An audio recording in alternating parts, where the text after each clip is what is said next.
Hello, everybody. Thank you so much for coming out tonight. I hope you didn't get too wet on the way in. Thanks so much for coming. I'm Susie Boster. I think I said hello to almost everybody on the way in. I wanted to start this evening with a prayer, if you wouldn't mind. You do have a copy of the little prayer, but if you need a little larger print like I do, flip the back of the pamphlet if you happen to have that. Oh, it's also on the board. Well, fantastic. In the name of the Father, and of the Son, and of the Holy Spirit, amen. God, our Father, through the loving sacrifice of your Son, Jesus Christ, you have given a home to us and all the forsaken. Give us the eyes of Christ to see the vulnerable children and families in our midst. Give us hearts that break for what breaks the heart of Jesus.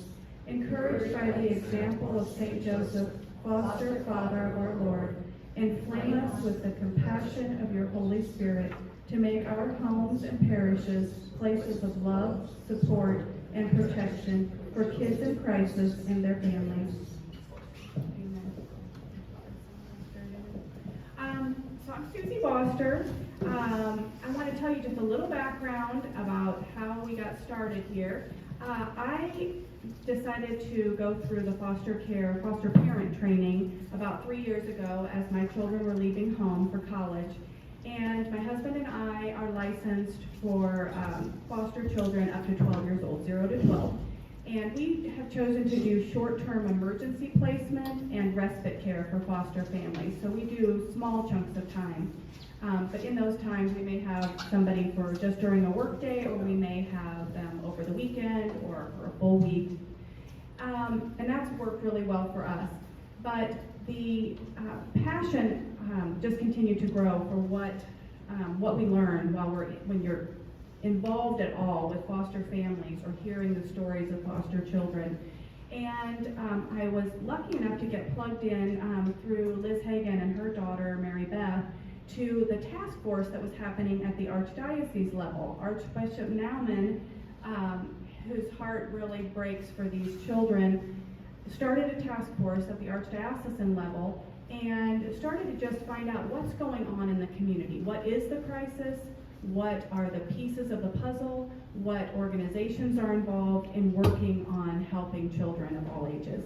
And through that task force, then the Archdiocese kind of gathered some information and started to tell individual parishes a little bit more about how we could get involved, how we could share the message, just to inform people. First of all, they need prayers. That we need prayers to the Heavenly Father to get the Holy Spirit moving volunteers in the right direction in order to help children of all ages. And through that, we were able to start a task force here, a small committee here at Nativity. Liz Hagan is here, Kathy Anderson is here, my daughter Olivia is here.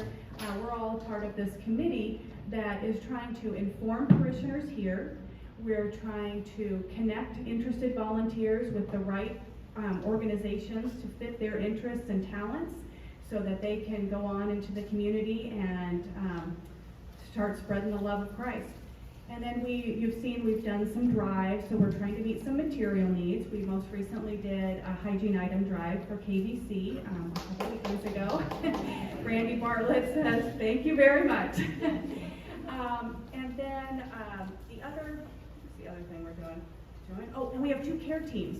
So we have 2 small groups of 8 to 16 people that are wrapped around foster families, and 1 foster family each. And they bring meals, they pray for these families, each member of the family on a daily basis. They can do other things, housework, yard work, they can babysit the kids. Anyway, there's some really beautiful relationships going on with those care teams. The really huge need in our community that really needs to be addressed is the teenagers. And we've got several speakers lined up for you tonight, which I think will give you a really good picture of the need and how you can help. And I thank you so much for being here to find out a little bit more. So if I could first start with Brandy Bartlett. She's with KVC, and KVC doesn't stand for anything anymore. That's everyone's first question. It used to be a Kaw Valley, but years ago that really has transitioned out, and KVC is the foster care agency that matches families and foster children in our area. I was holding it this last time all over the place. Thank you guys so much for being here tonight. I've been talking to Susie quite a bit lately about the need for mentors because we have lots of kids sitting on a wait list for big brothers and big sisters. There's a year wait on that list, so a lot of our kids aren't even getting mentors that really need them right now. So I'm out tonight because we started partnering with another agency that is going to help with all of our needs for our kids that need mentorship. But I wanted to start off, Susie said a lot of you guys don't even know how kids come into foster care. So I wanted to start with just talking to you about how that happens. A lot of the kids will get a report from DCF. Am I breathing heavy? A lot of the kids will come in through a report from DCF. It could be for neglect, such as a parent that maybe has an opioid addiction that they're struggling with and not taking good care of their children.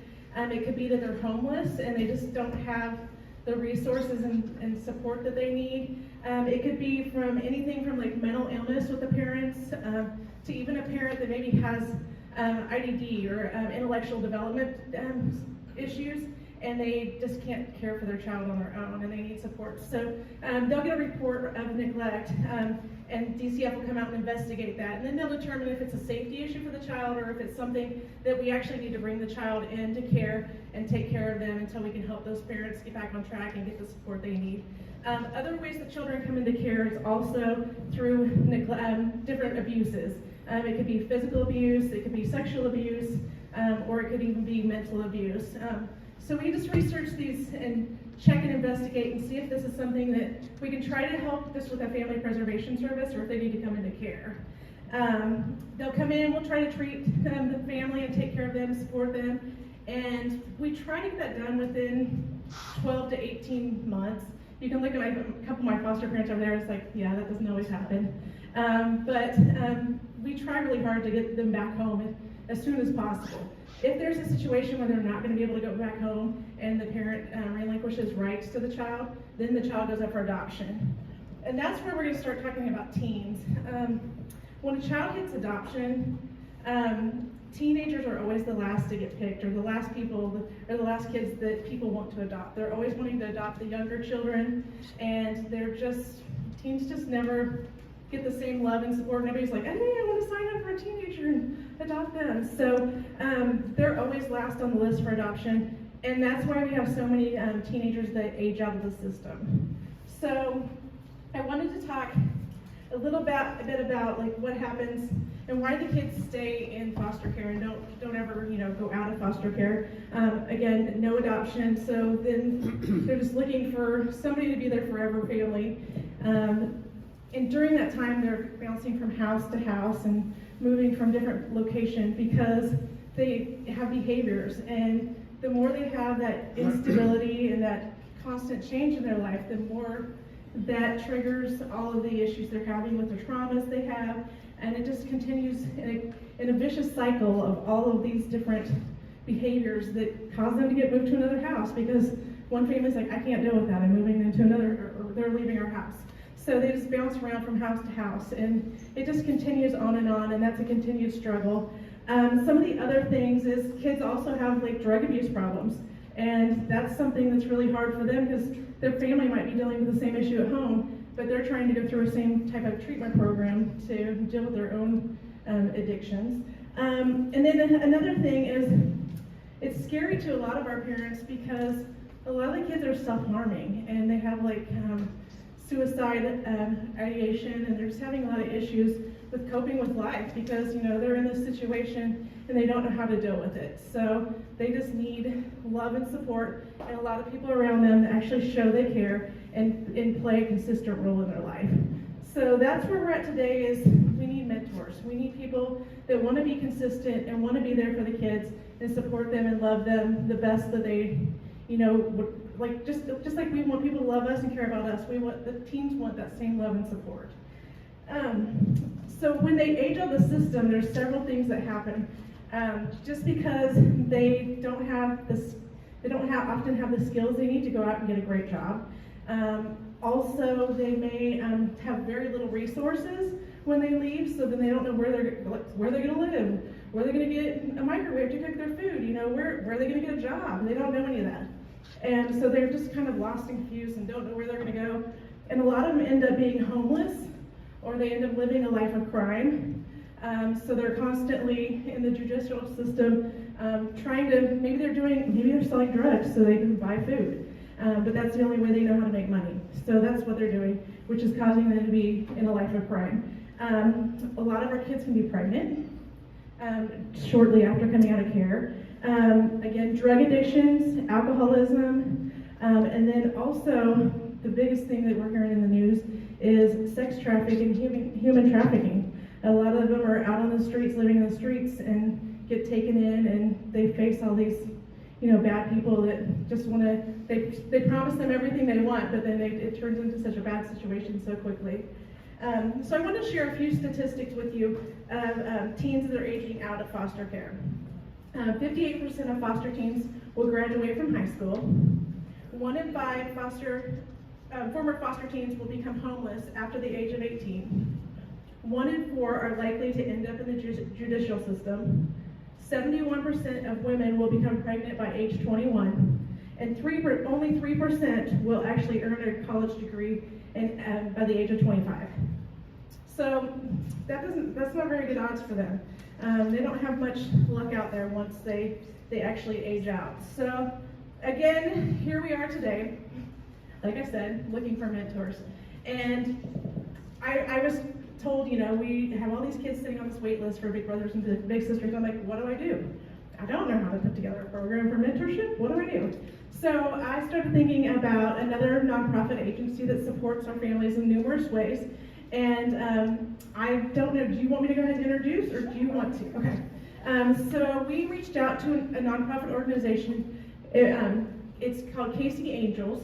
They came to Kansas City 4 or 5 years ago, I think.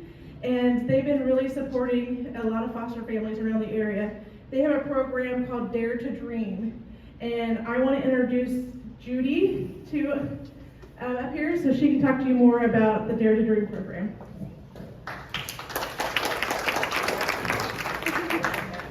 Thank you very much, and thank you for the invitation to come out and talk to you all. Like Randy said, I am from Casey Kansas Angels, and we currently have programs that support kids in foster care and the families who take care of them in 7 counties in Kansas. And it's Atchison, Leavenworth, Wyandotte, Douglas, Johnson, Franklin, and Miami. So think Atchison to Wellsville. It's a big jump, but that's what we do. So I just wanted to ask, you all are here, thank you very much for coming. Has anyone in the room been a foster parent? Been involved in foster care at all? I know you two are. Nobody? Okay, that's great. That's super. I love your enthusiasm and your interest in the system and figuring out what we can do to make a difference. We always say we're not all called to foster. We're not all called to adopt, but we can all do something to make the difference in the life of a child. And there are currently, in those 7 counties that I just mentioned, about 2,000 kids in foster care. So, I don't know about you, I live in Johnson County. I always call it my Johnson County bubble. And I thought, there isn't a foster crisis where I live. And then I started looking. And I realized how incredibly wrong I was. Johnson County is the 4th highest county in Kansas to have kids in foster care. Does that shock anybody? Yeah, that shocked me a lot. Because I live in my Johnson County bubble, where I have a nice house, and I have a job, and I have kids that go to a good school, and I thought there's not a problem. There's a problem. And we can all do something to make a difference in that outcome. And like Randy, I like to talk about statistics. She told you some of the ones that I wanted to share, but I wanted to catch a couple of other ones. 25,000 youth age out of foster care every year and are on their own. 25,000 kids so that's almost enough kids to fill, not quite, but almost enough kids to fill like Royal Stadium or the Sprint Center. I like to put things in perspective like that. There's almost 400,000 kids in foster care. If you think about the Super Bowl, that's 4 Super Bowl arenas. That's how many kids are in foster care every day in the United States. There's a foster care crisis in our country. Brandy said this, only about 50% of kids will graduate high school. Only about 3% will go on to college. Even though they qualify for state tuition and they can get help, but they just don't have that support that a lot of us got from our parents to go on to college or to go to a college visit or to go to a military recruiter, whatever they need to do. A couple of other ones. She didn't talk about this, but nearly 50% of the homes that open their doors to foster care close within the first year. That's a lot. And when you think about that, and the other one, sorry. The average child experiencing foster care can move from home to home an average of 4 to 6 times. Some move more than 15 times. We have a young lady that just aged out of care that by the age of 16 was in 30 placements. So I don't know how much, I moved one time as a child before I went to college. I don't remember a lot about it, I was very young, but moving is traumatic. It's traumatic for you and me, and it's really traumatic when somebody comes to your door and says, pack your stuff, let's go. So you think about it, it's a new set of teachers, it's a new set of parents, a new set of siblings. Every time those kids move, they fall behind about 6 months in school.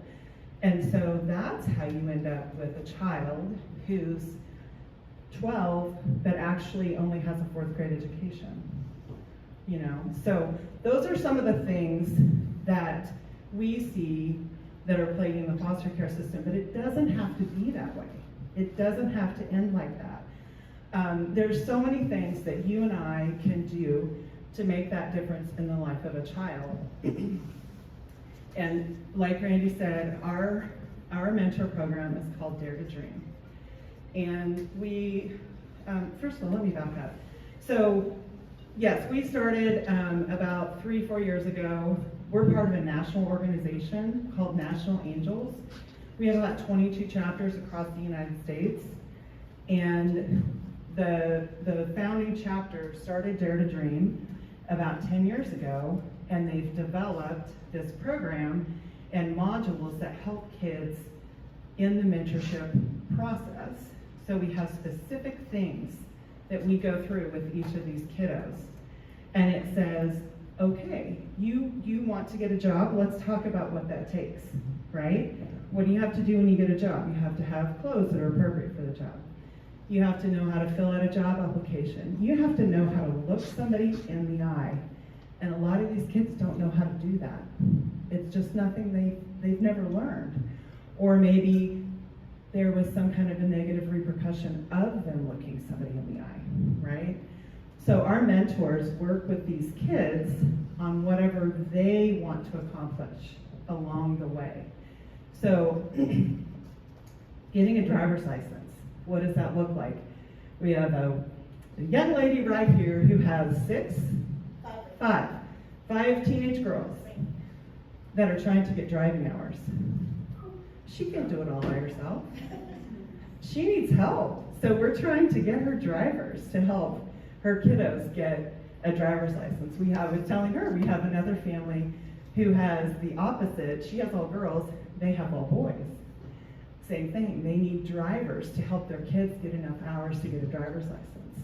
So get a driver's license, how do you open a bank account? How do you have a safe relationship? What is a safe relationship? A lot of these kids don't know. They don't understand what a safe person looks like. So we try to give them that mentor that is that to them, okay? So Dare to Dream, it focuses on, I got a lot of stuff you guys can look at if you have questions. But it's built around intentional giving, relationship building, and mentorship.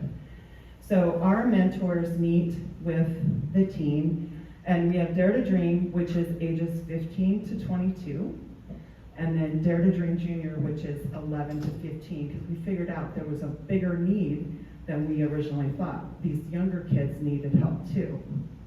So the mentors meet with these kids twice a month. You have a meetup, we call them, where you meet with the kids, maybe do an activity they want to do. Maybe you go to a movie, maybe you go to the mall, and they say, I'm gonna get an apartment. You maybe take them shopping and figure out what is a good microwave, like, she said. What is a good bedding set, how to shop, things like that. I remember when my son went to college, he was on a basketball team, and he had 4 freshman boys with him. And he goes, Mom, they don't know how to shop. He goes, they go to the grocery store, and they want to buy the chicken that's pre-cooked for $8 a pound. And I'm like, no, you buy the chicken that's $2 a pound, and then you cook it. So it's things like that that you don't necessarily realize these kids aren't learning. So one of the biggest goals of our program is normalcy, placement stability, resilience, just having those kids stay in that safe home where they are getting positive role model feedback from their parents, right? And then bringing in healthy adults to mentor them, to come alongside them, that they can call and say, I need to talk to you about this, my mom isn't available. Or, I need to talk to you about this, I'm afraid I'm gonna make a bad decision. Just giving them that safe person that they can connect with and have that relationship with. And just changing those statistics, making it so that, there aren't 2,000 kids in foster care in the 7 counties that we support, that more than 80 kids are graduating, 80% of kids are graduating from high school, and way more than 3% are going on to college or some kind of a military service or something like that.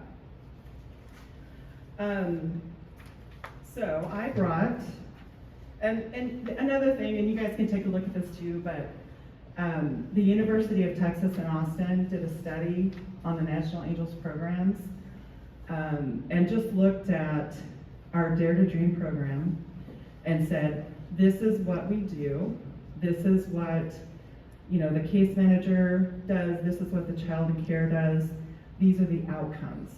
And overwhelmingly, the outcomes were positive. Just a couple of them I wanted to go over. Long-term, relational permanence. Long-term relationships between the child in care and adult caregivers. Connection with the child in care's biofamily. The goal of foster care is always, always, always reunification. And sometimes that happens, and sometimes it doesn't. That building a positive relationship with that biological family is so critical. Education success, grade advancement so they're not being held back, and securing a career path post high school so they don't end up in the prison system. They don't end up on the streets homeless. They don't end up in some of the scenarios that Brandy had talked about. Resilience. Minimize high-risk behaviors. Sometimes it's just bad choices. We've all made bad choices. My kids made bad choices. But the reality was I was there to say, you messed up. Let's figure out how you need to get through that. Some of these kids don't have that person to help them get through that.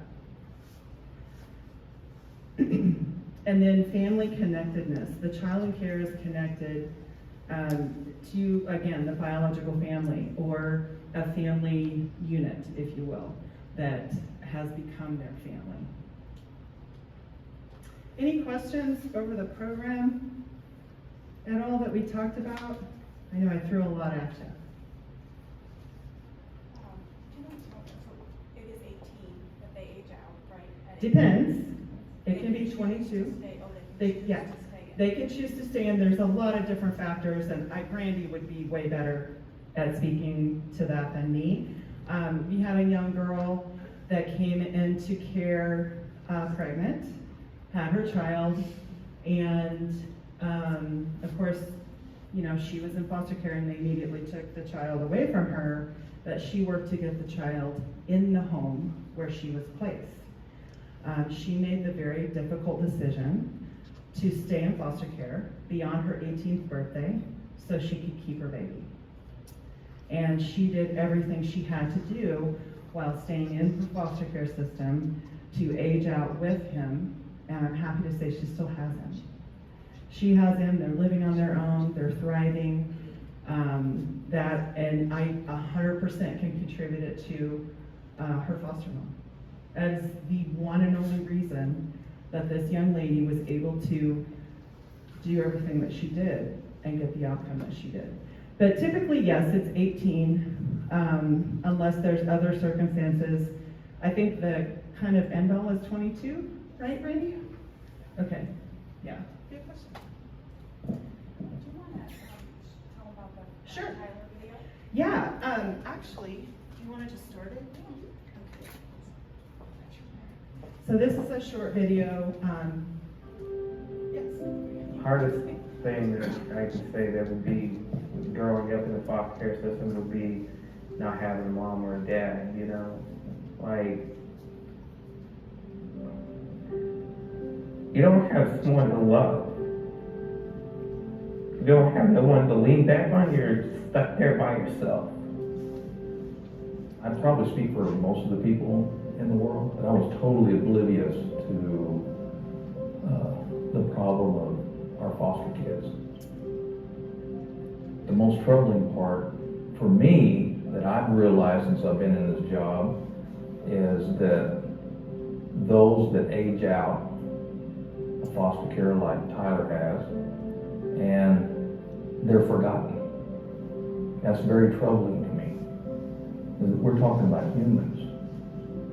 Well, I mean, I was adopted at 18 months, you know.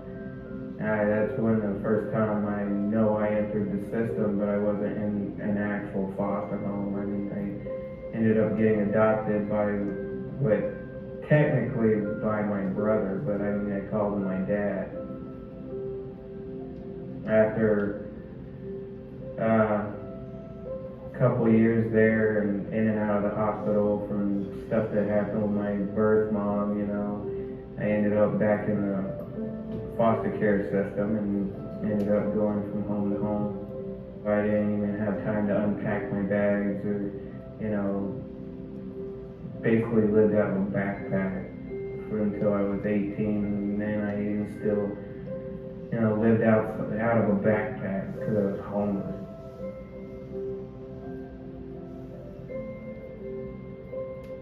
Like, I've seen it too much, you know, and it's, after a while you just get used to it, you know, you don't think about anything, you don't really think about, oh, hey, when am I going to be able to do this or that, you know, finally just lose hope on just finding a place.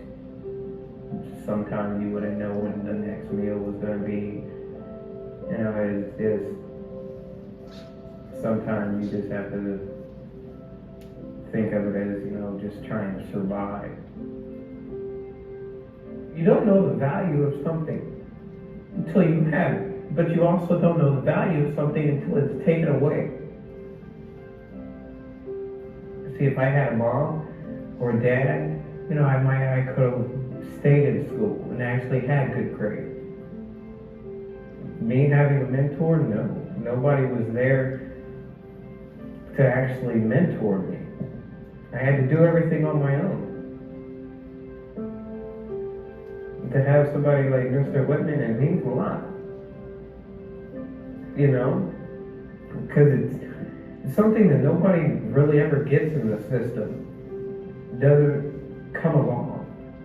And to actually have it means something. It actually means something.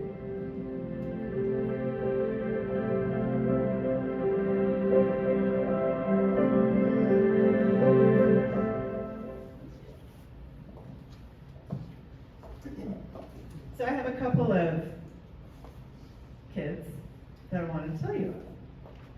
And I'm going to try really hard not to say the first names because we always try to protect the privacy of our children. And that's one thing I wanted to say to you. Our kids' safety is our number one concern.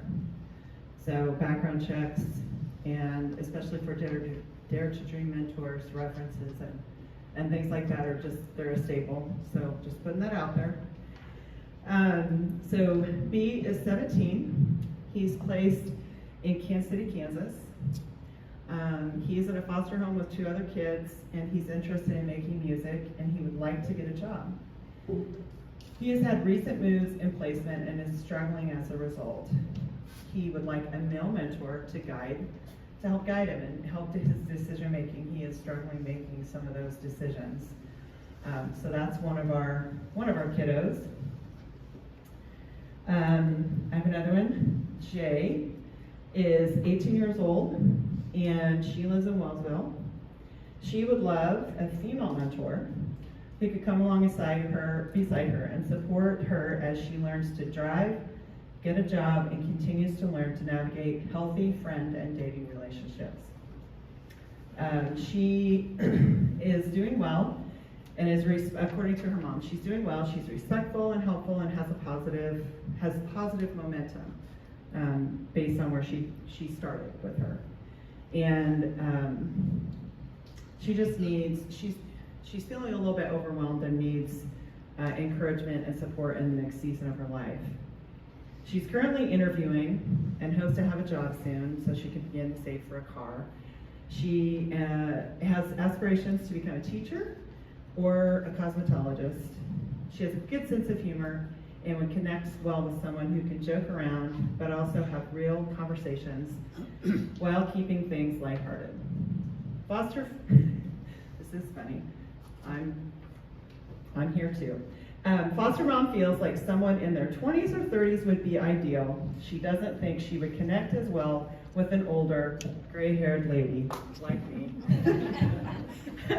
But those are 2 of the kids that we have in our program right now that are looking for mentors. I think Brandy probably has a list, like you said, a much longer list than that. But those are just 2 of a couple of the kids. We do try to match people according to interests. You connect better with somebody who you have something in common with. If you like sports, we're going to try to match you with somebody who likes sports. If you like art and music, we will try to connect you with somebody who has an interest in art and music. We also have, like Brandy said, a lot of these kids have behaviors. And I've learned that's a make or break. You just really, really have to find the right person to be that mentor. So, love that you all are here. Yes. Look at proximity. Absolutely. We work to try to keep, that's why I gave you areas that we always work by zip code. We try to keep our mentors within about 20 minutes of our mentees. It just works better that way. I know Susie talked about care communities. We also have Love Box groups that are very similar. The Love Box group that my husband and I support, it's in Olathe. It's only 11 miles. But cross town, that's, it can be 30 minutes. So it matters. It makes a difference. And we try to keep you guys within a certain period of those kiddos. So just changing the statistics, that's our number one goal. In the UT research, when I was re-listening to the video of the gentleman that did the study, he's actually a kid that grew up in foster care. And that's another thing too. We always say children experiencing foster care or kids in care. and this gentleman said this, he said, foster care is a legal status, it's not a personality trait. And that really hit me, because it is. And I think that, one of my major goals is to treat these kids like kids. Doesn't matter if they're foster kids or, what they're children in care or children experiencing foster care.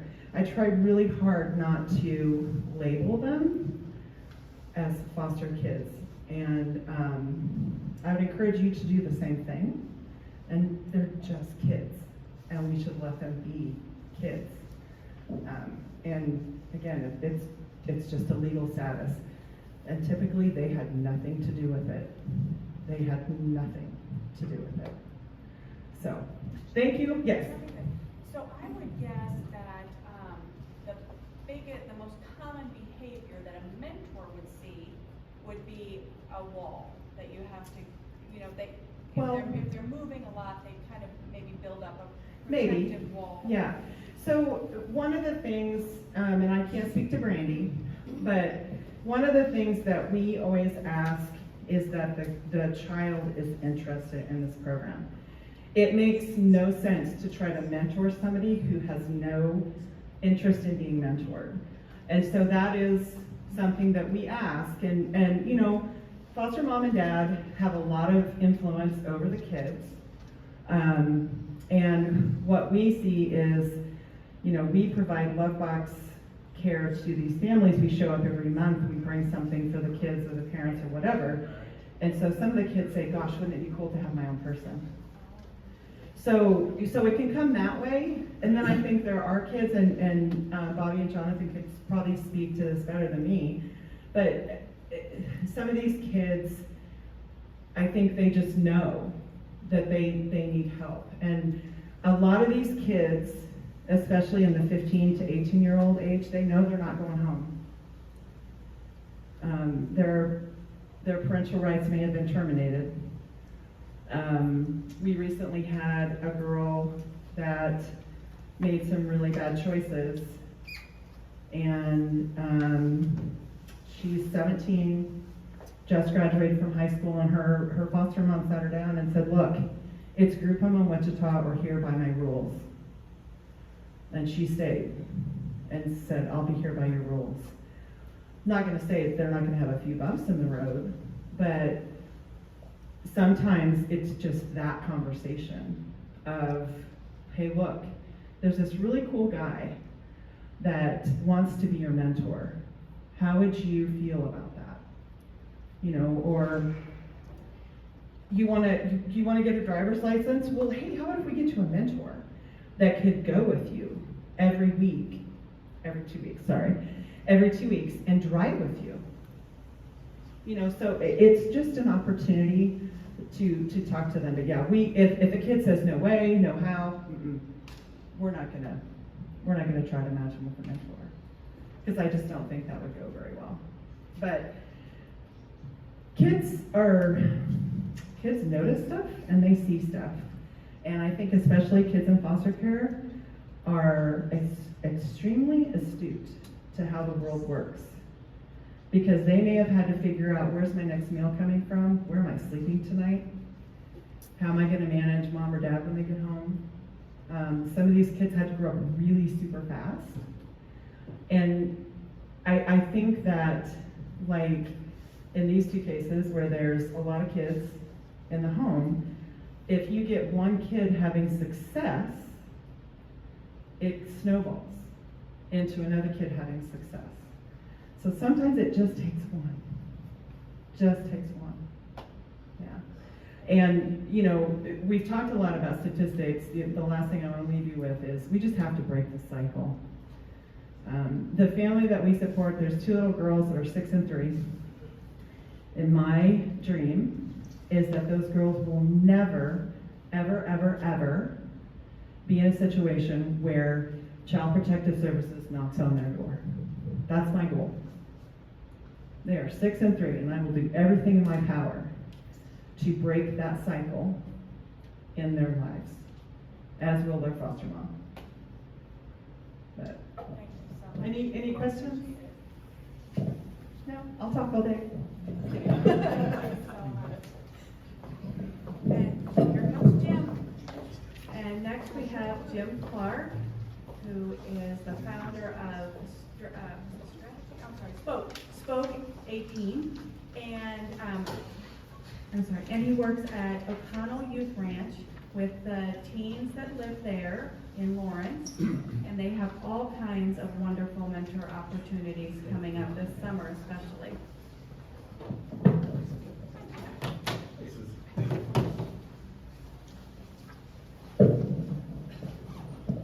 Hello, Nativity. So, your handout you have coming around describes O'Connell Youth Ranch and also our programs. I'm glad to be back. As a Nativity parishioner for 25 years, it's good to be back here in the parish hall. I got involved in foster care for a very specific reason. 3 years ago, I was executive director of a nonprofit, we had worked about 80 kids that were in juvenile justice. And then I bumped into O'Connell Ranch. But when I was in Leavenworth Prison for almost 4 years, I dealt with a lot of guys as we built the parish there that had been in foster care. 40 to 50% of the people that age out of foster care end up in prison. So I have a personal passion to try to prevent anybody from ending up there. Can you guys hear me okay? So let me describe the handout. So this is Gina Marhummel. She's a former head of DCF for the state of Kansas. So those are people that run foster care for the state. So when we created it, I've been involved in foster care for 3 years volunteering, and it all started with the Eva Reynolds Gallery. So this is an example of a painting from one of the boys. About 2.5 years ago, we opened up the Studio of the Arts at O'Connell. So there's 3 houses there. We've been doing painting programs ever since. Is Jody here?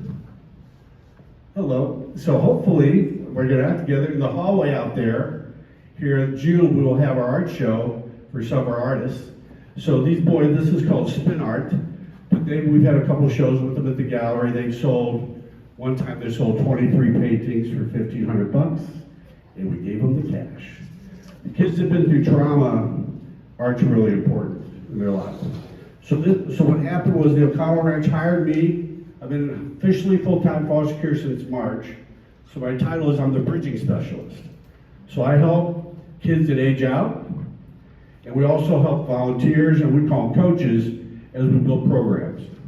So what I'm going to talk to you about specifically right now, we have a very little time, is about our program. So if I go to the second page, the back side of the first page, you'll see an open house. So on June 11th, from 1 to 3, we have an open house up in Lawrence. Or if you're not too busy, let's see, tomorrow, Friday at 3 o'clock, we'll have 35 of the foster care boys at Chicken and Pickle and girls, because we're doing an event at Loch Lord where they're going to be in boats and fishing with a bunch of our volunteers, and then they're going to go to Chicken and Pickle at 3 o'clock on Friday if you want to meet some of the kids. So the O'Connell Ranch has boys and girls, has about 35 foster care youth, ages 8 to 18. And then the second page I'm going to go through is I want to talk to you a little about our programs, so you can decide what you're available. So our program's a little different. Every one of our kids gets 4 coaches. So let me just give you an example. We have a boy named Gabe. He's aging out. He's been in foster care since he's been 2. He's been in 60 group homes. So he has 4 coaches. It's actually 2 couples that are his coaches. One of the coaches' role is called, we call her Dr. Mom. So she's his life coach. We had a bunch of grandparents volunteering last year. We got to see how the boys, particularly the boys, interacted with grandmas. We had 3 sets of grandmas cooking up Thanksgiving meals in their kitchen, and they followed those grandmas, whatever they said. So Gabe has a Dr. Mom. He also has a career coach. And then the whole team, what we're doing right now with Gabe, he's getting ready to go to KU. 5% of the kids that age out of foster care go to college. Gabe's going to college. Gabe has no idea how to go to college. But either does most kids. So he's aging out. He'll age out July 15th. And you know what? He's not a foster care kid anymore. He's an incoming freshman. So we were at a job fair 3 weeks ago. We ran into KU's athletic department. We just got him a part-time job working on Bill Self staff as a summer intern. Nobody in his life had Gabe, think about Gabe taking him to a job fair. So that's what our 4 coaches do. So our other 2 coaches are a spiritual coach. So some of you may look at that and say that's religion. It could be, and I'll talk about that in a second. But somebody that really is interested in where they are spiritually. The 4th coach is a college coach. So K-State Outreach, which is in Lawrence, has a program where 61 KU students volunteer at local Lawrence high schools to help kids at risk. So the 4th coach on our team is a college kid. Because we like a kid that's 16, 17, or 18 to have one of his coaches be a college kid. So that's Gabe. So that's our coaches program. So on June 11th, you'll meet a bunch of our coaches. And they're all over the place in terms of ages and experience. Like one of our coaches, we have one of the boys that turned 18. He's still in foster care. He's at a 4th grade reading level. He's that artist. So all 4 coaches went out and saw him play soccer last Saturday. He's never had anybody watch him play a soccer game. He made the game-winning goal. So one of the guys was real excited, so he picked him up. And this kid just didn't know what to do with his arms. And then up comes the mom and she hugs him. And he has no, but it was so exciting for him because he had never had anybody in every one of his games. So like we talked about, a lot of these kids, they weren't born on third base. We're just trying to put them in the game. So let me talk about a couple of other programs. There's a program in Lawrence called Ready for Good. It's a 10-week program where you go there 3 times a week and you assemble furniture. So this is job skills program. The next is called Gardening Grounds. We have 2 kids hired this summer on the grounds. They're actually going to be gardeners for us. I mentioned the summer program on May 27th at Loch Lloyd. One of the reasons we're taking the kids to Loch Lloyd is we want them to dream big. So this is the 2nd year we've done it. So imagine you're a young kid and you're sitting in a pontoon boat with one of the guys, and I'm part of a Bible study out there, and the guy says, I live up there. And the little kid goes, you must be really rich. He goes, yeah, and I started with nothing. We wanted them to begin dreaming big. And I'll talk about our health model, normalizing adult relationships. So that's our program. So if you're interested, if you're not doing anything tomorrow on Friday at 3 o'clock, you want to come over to Chicken and Pickle, we have a sponsor. So we're going to have all the boys. We learned last year, after they get done with voting at around 2:30, they're really hungry again. 35 foster care kids that are really hungry, most of them boys, is an army. So we're going to feed them again a chicken and pickle, and then we're going to teach them how to play pickleball. We have a program starting May 31st, which is called Rocking the Roads. It goes Tuesday, Thursday, and Saturday, where we're getting them out working out. It's been a big problem with group homes and foster care kids, but all of us, these kids are not very active. So we have one of our volunteers who's a real exercise guy. We're also hoping to get some of the KU football team to come over. We need the kids out there, even if they're walking, we need to get them moving. One of our principles is a quote from Albert Einstein: life is like a bicycle, you need to keep moving to keep balance. So then we have a junior carpenter program. Randall Stevenson from Nativity is running that, and that's where there's 5 nights where they learn how to build that box. And it's also tied to a local carpentry program. So the Student of the Arts, I mentioned it's at the bottom. So that's Dan Vanderhoof, the artist, showing 2 young boys, I have the big picture there, how to paint a buffalo with a credit card. Why? It doesn't matter. So the kids look like Dennis the Menace. So Eva's been running a Student of the Arts in all 3 houses for about 2 years. And then once a quarter we have a show at the gallery. So that wall is all their artwork. It was hilarious to watch the boys stand in front of their paintings and tell them, well, this day I was kind of moody, you know, but they sold 23 paintings, and I violated every foster care rule because we went there 2 weeks later and we just handed them hundreds, which was really good fun. So the next program is called the O'Connell Academy. So we're starting, just like they talked about in KBC and other programs. There's the idea of we want to give them a toolkit, so we have our banker from Midwest Bank, Janet Lennis, she's going to come in and talk about how to get a car loan, but it starts with a program saying, what car you want? So we want to dream, I want a Lamborghini, or, you know, and so we're going to kind of talk about that, but what kind of job you need to have. But she's a bank officer, she's going to take them through what it takes to get a car loan. The next month we're going to have Tennis to Homeowners, which is a nonprofit in Lawrence that helps kids when they age out to get places to live. So we actually teach them not only how to rent an apartment, but what's a good renter. And these are all, you could call them life skills, but for kids that are in foster care, this is also gives them some confidence they can actually have a life. One of the things we found with career planning, like I have 3 kids, and the career planning with my son, Jimmy, who's classmates right back there, was, okay, I have a strategy for my life. For a lot of kids in foster care, it gives them hope. Gives them hope that I can actually have a life, and I can have a family, and I can do all these things. So the coaching program on with kids with jobs also means we need to get you to work, because I can't test your work ethic. So we want them working and we get them jobs because they want to show up and say, hey, I've shown up to work. We have another program called Anglers. So we have a volunteer that loves to fish. So if any of you are doing anything on Saturday mornings from 8 to 10, all June, we're going to be fishing up at their lake. There's a lake right on the property. And then once they get good at that, we're going to go more on boats. But the goal with the Anglers program is to really get them to be great fishermen. Really good. Now, if you're going through trauma, you're having a tough time, fishing is a great thing to learn to do. We also have a lot of volunteers that love to fish. Anybody that fishes, yes ma'am? Do you provide fishing poles? Yeah. I have kids. Okay, so the fishing program is really what we learned with fishing. Guys when we love fishing, they have a lot of gear. So we're gonna bring them up but the whole idea is that we want them to be really good at fishing, not just stink bait and catfish. Okay? But most of the boys have never been on a boat. The next program called Noodle Arm was disc golf. So we have a disc golf training kind of set up. So we're going to teach the kids how to play disc golf. Once they learn disc golf, they can go out and play disc golf tournaments. Then we have a horse program. We have 4 horses there. So we're going to teach them how to deal with horses. Anybody that do prison reentry, you know that they have this horse therapy session for people coming out of prisons. Take not only learning how to deal with horses, but taking care of horses. K-State has an outreach program there. I don't know if they probably told you that any kid that's in foster care at the age of 16 has free college room and board. Any kid in foster care at roughly the age of 16 has free college room and board if they stay in the system. Well, only 5% of the kids go. So one of the things we want to do is there's really great agricultural careers.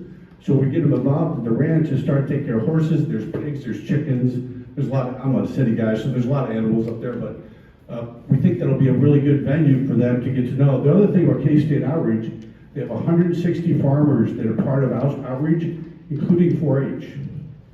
So we think there's a really good agricultural side. The other thing I want to mention is we have a nonprofit called Spoke 18 that we formed last year. One of our biggest sponsors is Fireside Ministries, which is connected to the Catholic Church, and they've been a big help. So the last is called Team JC. So last summer for 10 weeks, we did Alpha. Everybody familiar with Alpha? It's called the Introductory to Christianity. It's one of the most successful programs around the world to have introduced. So we did Youth Alpha.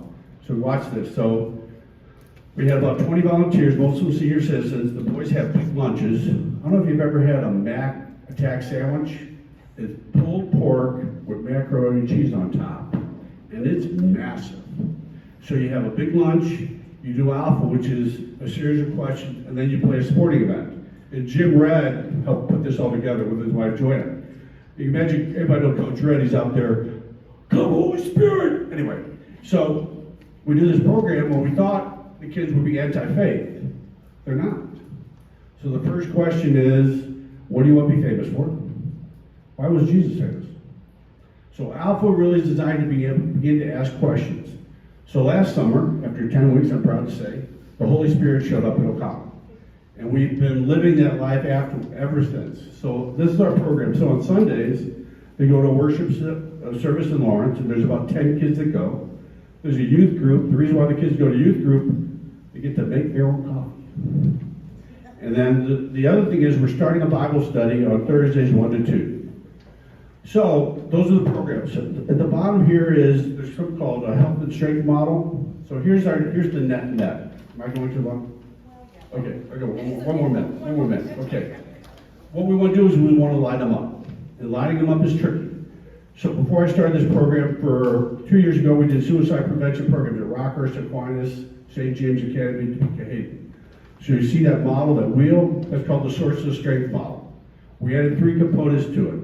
What we're about is every program we do connects to a health factor. So for example, I don't trust adults. It's a risk factor, health factor. I have 5 trusted adults, right? So all of our programs tie into that health model. We added 3 things. We added a forgiveness model with it, we added an art model, we added a career. So one of the things we've seen with the very end, senior citizens and foster care kids have a lot in common. First, they have a lot of time on their hands, both of them. Second, a lot of them are alone. Third, they both light each other up. And we have a senior citizen that came in, her husband died a year ago, and now she's got to meet the foster care kids. There's something about foster care kids that have nothing, that need help, that with people that are retired, totally light them up. Now put this in terms of COVID, right? And you see seniors right now saying, how do I connect, and what do these kids need? A lot of help. So every one of our kids has 4 coaches on them. Why? Because they're not on third base. It's going to take a lot of people to get them to third base. So that's it.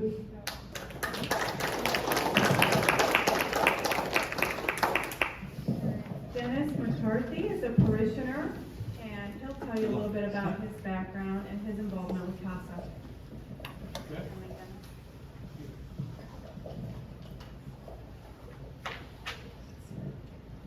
Can I speak without a mic? Maybe not.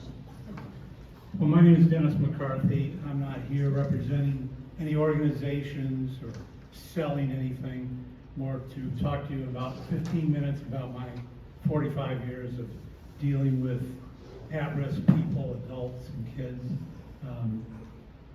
Today, for me personally, today's a very sad, frustrating day considering what happened in Texas yesterday. It was the day that changed my life was April 19th, 1999, when the Columbine shooting occurred. And at that time, I was a special agent in charge of the U.S. Secret Service in the Midwest. I was at the end of a 30-year career where we had moved here from Washington, D.C. I wanted to get out and get off the East Coast and get to the Midwest and raise our kids here. We're so glad we did.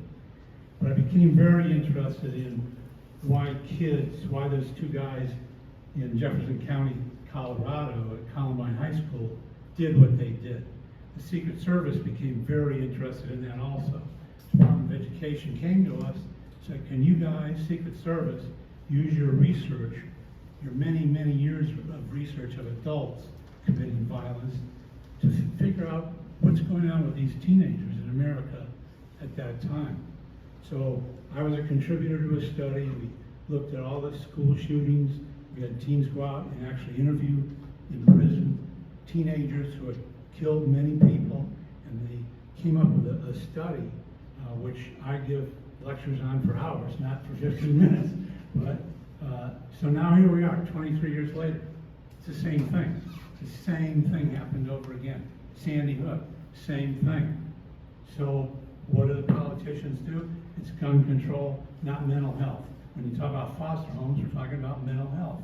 We're talking about catching kids in that path to violence. We know there's a distinct, knowable path to violence for all of us. Whether you're 10 years old or you're 50 years old, however old you are, there's a distinct path to violence. It's knowable, it's discernible. We can see it in our kids. Our foster homes can see it. I saw it when I left the Secret Service. It was because of what happened in Columbine. Blue Valley Schools came to me and said, would you come work for us? They put me on a task force for 6 months. We did a study. We had the whole community there of the Blue Valley community. We had lawyers and engineers and police chiefs and psychologists and psychiatrists and therapists, and came up at the end of that with recommendations. What they expected from me, being a federal agent, was, okay, well, we've got to put machine gun nests on the high schools and put up, barbed wire fence. We got to keep all these bad people out. That's just the opposite of what we thought. We said, you need to know your kids. You need to have your teachers, your parents get to know those kids and know when their behavior is becoming aberrant. So we talk about foster homes and foster kids, it's the same thing. It's terrific. You know, foster parents are American heroes. They take these troubled kids into their homes, and I applaud those of you who are here doing that. It truly is American heroes. So what happened to me, I came to Blue Valley, and after about 12 years, I had interviewed 472 kids in Blue Valley School District who exhibited some type of thinking or behavior of concern. That concern was either to an adult or a co-student or a neighbor or even a parent. I mean, you know, I'm really worried about this kid for whatever reason. There's lots and lots of reasons. During my time there, I did a lot of work with the district attorney and district court, and I found out about court-appointed special advocates, which is a national program. And I thought, geez, it sounds right up my alley, because I've been working with all these kids for all these years, and did about 40 interviews with Blue Valley kids during each school year. And I'm convinced in my heart, I can't prove it, but I think pretty safe to say 2 or 3 were at the threshold of extreme violence. Unfortunately, the last 3 or 4 years that I was at Blue Valley, there were 9 teenage suicides. And for me, I didn't know any of them. Thank God it wasn't some kid I had spent time with, and then they killed themselves. So we had 9 boys commit suicide in those last 3 or 4 years. So it came time for me to retire from Blue Valley, and I heard about court-appointed special advocates. I thought that's right up my alley. Court-appointed special advocates is a national program. It was founded in 1975 in Seattle, Washington, when a judge was dealing with an abused 3-year-old kid, and cried out to the community, said, you know, can some of you citizens come? And somebody volunteered to advocate for this kid. 50 citizens came in and started advocating. That's how the CASA, Court-Appointed Special Advocates, it's CASA. A lot of people think, well, what is CASA? That's house in Spanish. No, it's Court-Appointed Special Advocates. So that's how it was founded nationally. In 1985, there was a chapter here in Johnson County that was founded.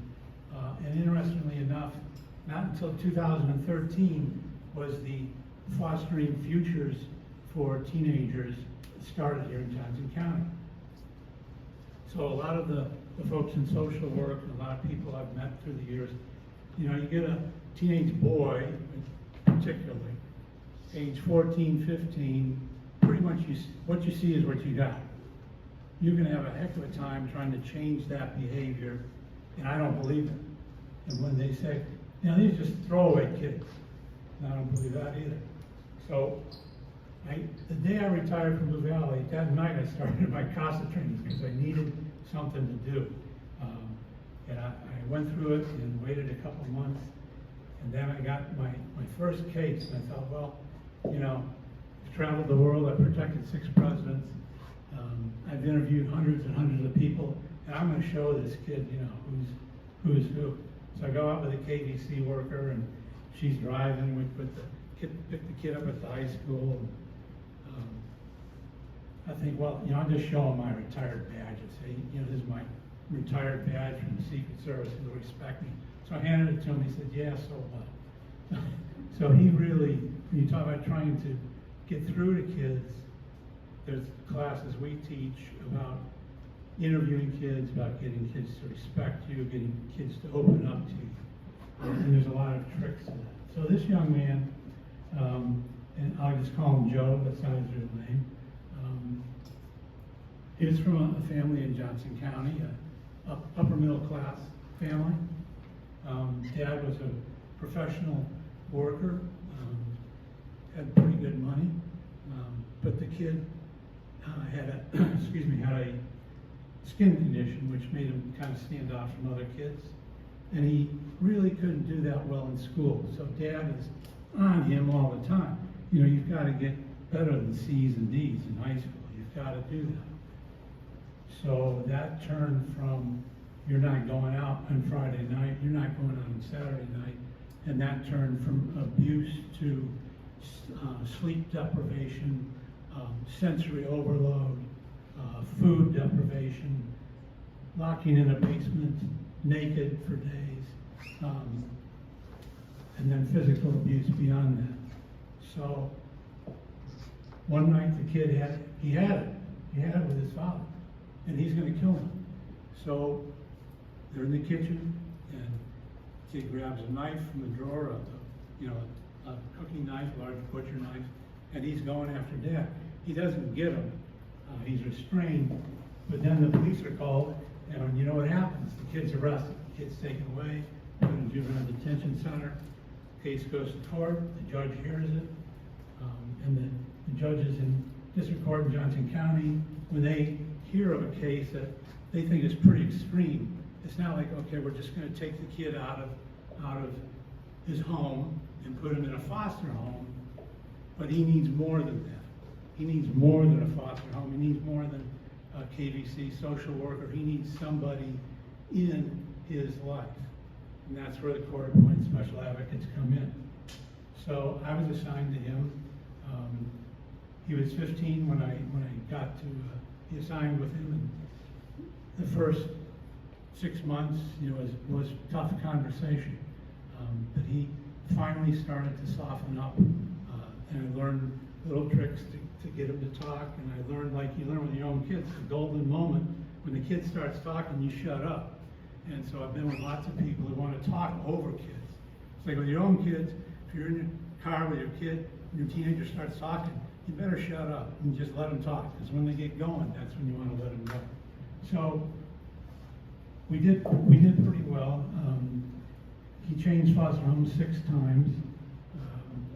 Thought we were really getting him on a better path. And foster parent calls me and says, well, he ran away. He ran away with another kid. Okay, so this is after about 2 years of work. He's gone, and we don't know where he is.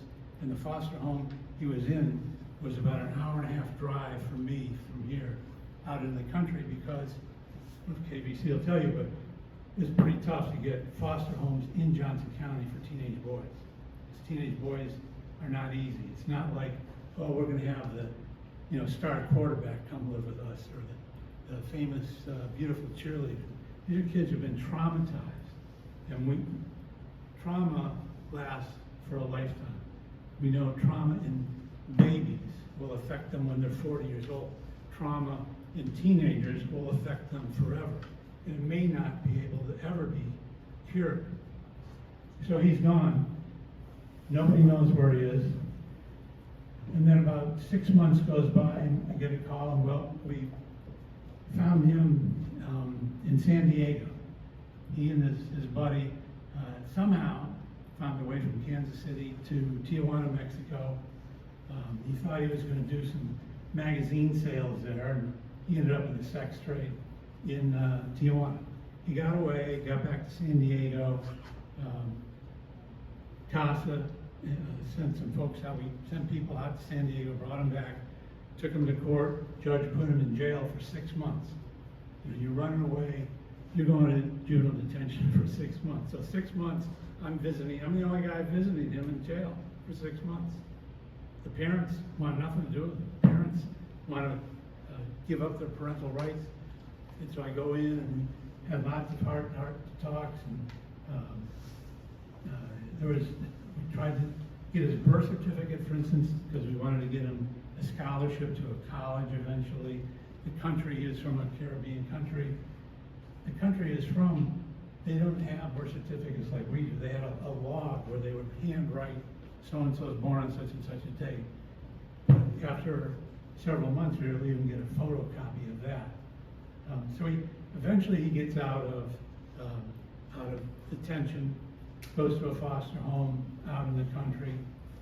Wonderful foster mom, a single lady, who she only takes on teenage boys, 4 teenage boys at a time, no girls, 4 teenage boys, and she's tough. I mean, she is really, really good foster parent. She installed cameras in her house because several years ago, one of the foster kids tried to burn her house down. So she has locks on her door. She's very strict with them. She makes them go to church. And a lot of times they're successful, sometimes they're not. So it's been a long drag now. It's 5 years. I'm seeing Brian. I've seen this kid once a week for 5 years, every week, except if I'm traveling somewhere, and sit down and talk with him at least for 2 or 3 hours. And so now he's in high school, and he wants to play football. Well, he's never played football. He's not a big guy anyway, so he goes out for the football team, and kindly enough, after talking to the coach, they let him be on the kickoff team. So yeah, he's dressed and he can run down on the kickoff and think he's hot stuff. And it really made him happy just to be in that group. So at the end of the football season, and this is where I have my time, Susie, right? I'll be nice this time because my wife isn't here. So they have the senior night at football. So we go out, and there's, a nice stadium for a rural high school, and he wants me and his foster mom to walk out on the football field with him. So all the players, maybe some of you have had your boys play football. It's Joe Blow and his mom, so and so, and dad, so and so. So he has the announcer introduce his foster mom as his mother and me as his father. So they go, whoa, I didn't know. It just blew me away. It was 5 years of work, and now he's successfully graduating from high school. We go to the graduation party where they have maybe 6 or 8 kids in a room like this, and each one of them have their own corner with their photos. He's got photos of him and I, and over the years, and it's, thinking, wow. So he graduated, he got into college, and talked to him. He said, well, I'm going to take Russian. And I said, do you know anything about speaking Russian? No, but I'm smart enough. He really had a high opinion of himself. So I'm going to take Russian, and I'm going to be this, I'm going to be that. And, after, I think, he then aged out, and I officially lost track with him. And through the foster mom, I heard that he got in some trouble in college, and he dropped out. So I don't think it's a happy ending, but I don't know what the ending is, except that for me, it was one of the most gratifying things I've ever done. Just to spend time with that kid. He's out there now, and I hope he's doing okay. We did our best. KBC did a great job. The foster parents did a great job. And when I started talking about the school shootings, that's where we stopped this. We catch them early on. Secret Service program, and I could go on, I talk for hours about this, but it's identify, assess, and manage. You identify behavior of concern, you assess it, and then the thing in America we don't do is we don't manage it. We say, like in Buffalo, that kid shooting up the grocery store, yeah, he's self-identified. Kids, trouble, these are not normal people who go and kill all these people. We assess them and say, yeah, well, he's paranoid schizophrenic, or he's even delusional, or whatever it is, and then we let them go. We've closed all our mental institutions in this country, and now the mental health system is overloaded, the foster system is overloaded, and hopefully the politicians will start to understand it's really mental health is where we really need to go. So that was my foster kid story. After that, I did have a second kid, and I won't talk a lot about him, but I had a second kid. He was much easier. I didn't have to drive an hour and a half to see him. I drove like 15 minutes to see him. He was with relatives instead of foster parents. They were his foster parents, and he turned out great. I mean, he graduated from his high school. He went to college, and I think he's just about out. He was a 2-year kid, and his grandparents were his foster parents. And he was a kid who, at 15 years old, his mom was a drug addict, his dad was an alcoholic. His dad tried to kill his mother in front of him. The SWAT team rescued the mom. So that was traumatic enough, the judge said, you need a CASA. So he was a great kid, he was really smart. I had to take scientific articles to discuss science with him, and video games and Fortnite and all that stuff. But he turned out great. And they also fostered 2 babies. These babies were like this big. And one day I walked into their small home and they had 2 little babies on the floor, and I almost stepped on them. I said, man, that would have been the end of me. So. Anyways, I encourage anyone who wants advocate, mentor, be a foster parent, throw money at it, get your hands dirty. The first step is the hardest, and you'll be so glad you did. Thanks.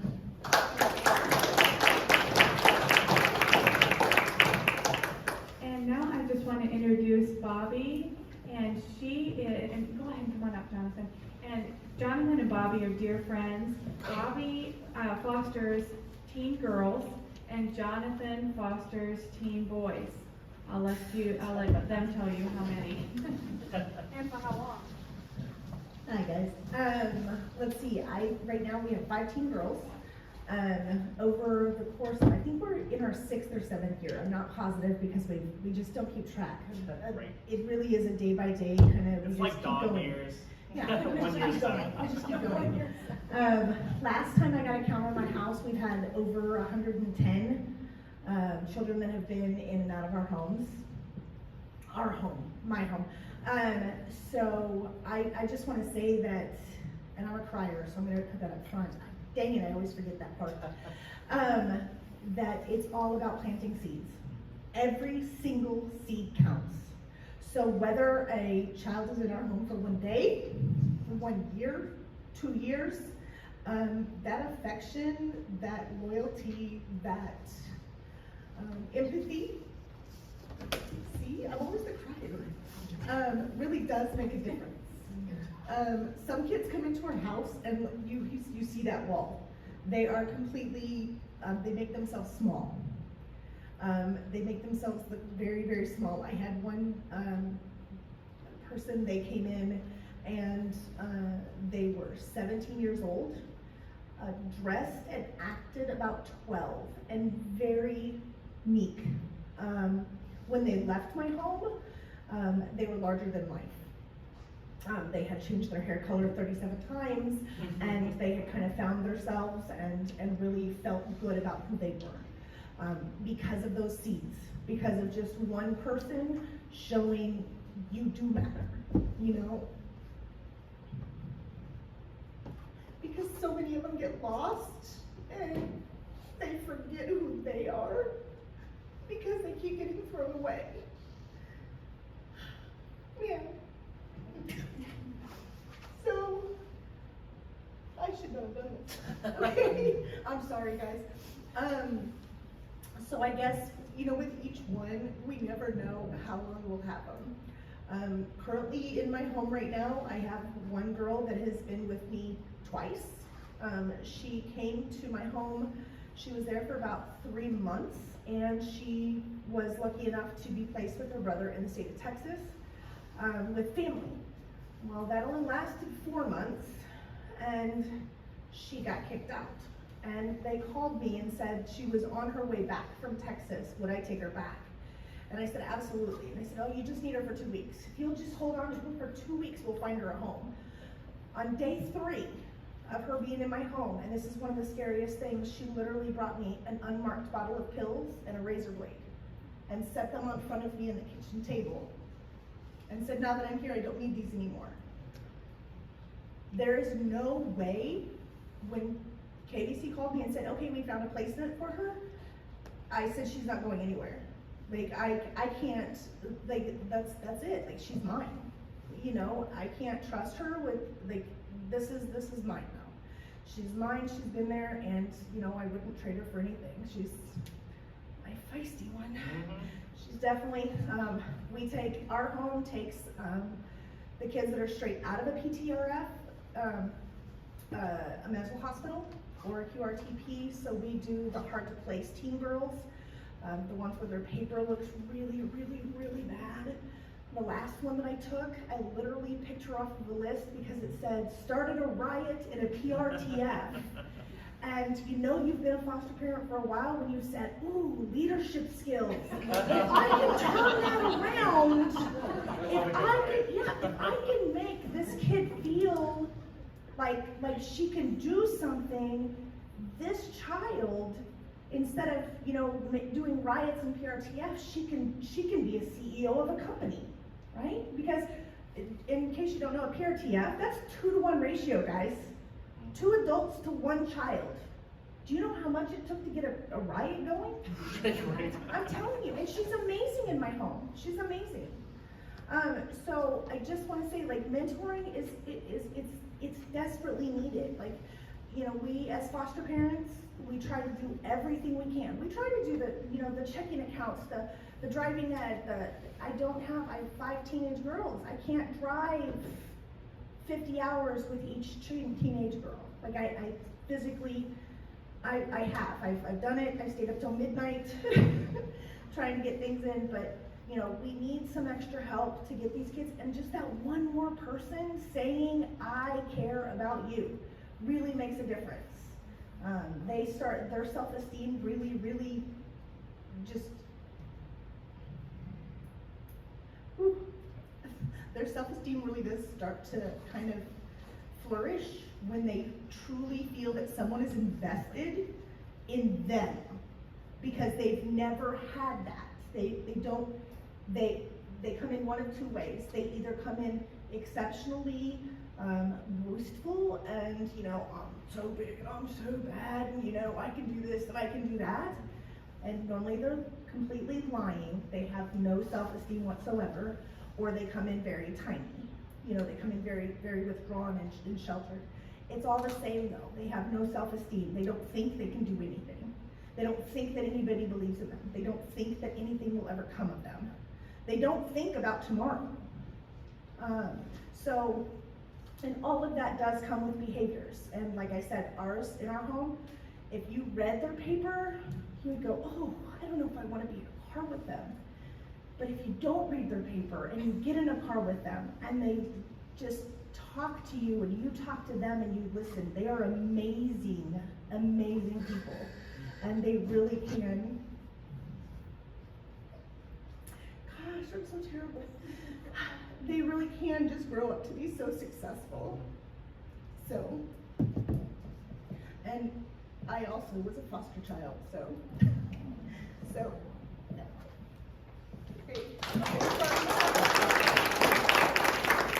She cries and I cuss, so I'm very sorry. We are good friends. Her daughter's actually dating my son that she was talking about. So we're all over the place.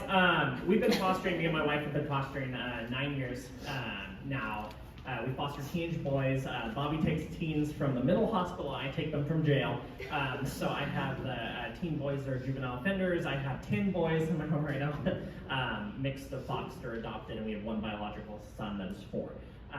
So we have 6 teenagers, a couple adult sons, and then younger kids that we adopted as well. I was adopted. My sisters grew up in foster care that I just met 3 years ago. I didn't know they existed and met them. So we have a big heart for that. My boys have been consistently misunderstood, and that's something that we fight every day. My teens desperately need people to speak into their lives that aren't dad, because I may look cool but I don't play. You can ask any of them. But the need for people to invest in these kids is so large. I don't know how to express that any other way. We have a son that's 20 that had been in 50 foster homes, 50, before he was with us. At 14, he's now 21. So, yeah, the need for consistent people to speak into these kids' lives is huge. And my son, that's 17, just got back a month ago for being on the run for 2 weeks. Ran away from home, was in a bad situation. He's a drug addict. We specialize also in drug addicts. We've had meth, cocaine, heroin, anything in our house that you can think of. And he'd run away, and I'll never forget, he threw a brick through my window and just ran. And police came, we looked for him everywhere in the rain. He was right next to our house and hiding in a corner. And when the police came and talked to him, they said, why did you do this? Because we're really close, he's really close. And he said, I threw that brick through the window because I knew that if I ran, he loves me and he'll call the police, and I think I deserve to be in jail because I don't deserve to be this. So I cry and I cuss. I don't deserve to be this guy's son because I've done this stuff, because I've been on drugs. And that obviously breaks my heart. In fact, I keep checking my phone tonight because KBC is texting me again because the kids come here for one night at our house, even though we already have 10. But the need for people to consistently invest in these kids and tell these kids that they're worthwhile, that they're loved, that they're special and meaningful and valued is so important. And from my perspective with teen boys, they act tough. They think they're real tough. They're not. I tell them every day. I give them a kiss on the forehead every night and tell them good night. And they're babies. And to have people that consistently love them and pour into them is amazing. Because again, my wife and I have 10 of them, and it's a lot. It's a lot. And to deal with all that, to go to every court hearing, to have someone other than dad speak in their life and say that you're worth something. You're not destined to be a drug dealer. You're not destined to live on the street. That you have a hope and a future and a plan, and that you were created for a purpose and loved and valued is such a big deal in this community. And it breaks my heart, and it still breaks my heart that my son thinks that he's not worthy to be loved or to be accepted or to be in a home and a family. And that haunts me every day. And for every one of my kids, there's hundreds that are in the offices that aren't in a home and that need someone consistent. They're going to be around them too. So we appreciate anyone that pours into the lives of our kids. Every day I call Bobby constantly. We share war stories and talk because it is like being to war sometimes. And just for my kids to feel that there's a community that loves them, that doesn't look down on them, that doesn't think they're bad kids or destined to do bad things, is so important to their life, to their self-esteem, I can't express enough how important it is for people to pour into the lives of these kids, because there's not a lot of us that will take these kids into our homes. People look at, like Bobby said, they look at the file, and I stopped reading files of kids because they just don't give the full picture of what the kid is. People read the files and they don't take these kids. And like I said, my son, who we're adopting soon, who's 21, who've been 50 homes. If you think of 50 different people that said, we're going to be your parents, and then no, we're not because this happened, and no, we're not because this happened, and no, we're not because this happened. Just to have someone that can roll alongside them and mentor them and love them and show them that they're worth someone's time even is astronomically important. We've had a judge for my 13-year-old son, back when he was 13, he's now 19, who told him in court that he was a waste of my time, that he did not deserve anything that I put into him because of his actions, that he didn't deserve a home, and that he belonged in jail for the rest of his life, and my son still repeats that today, at 19. So the more positive people that can talk to them about their worth and their life, and is so important. So before I cuss more or cry more, I'm gonna give them that. But we appreciate all that. It takes a community, and we appreciate the community. Oh, thanks.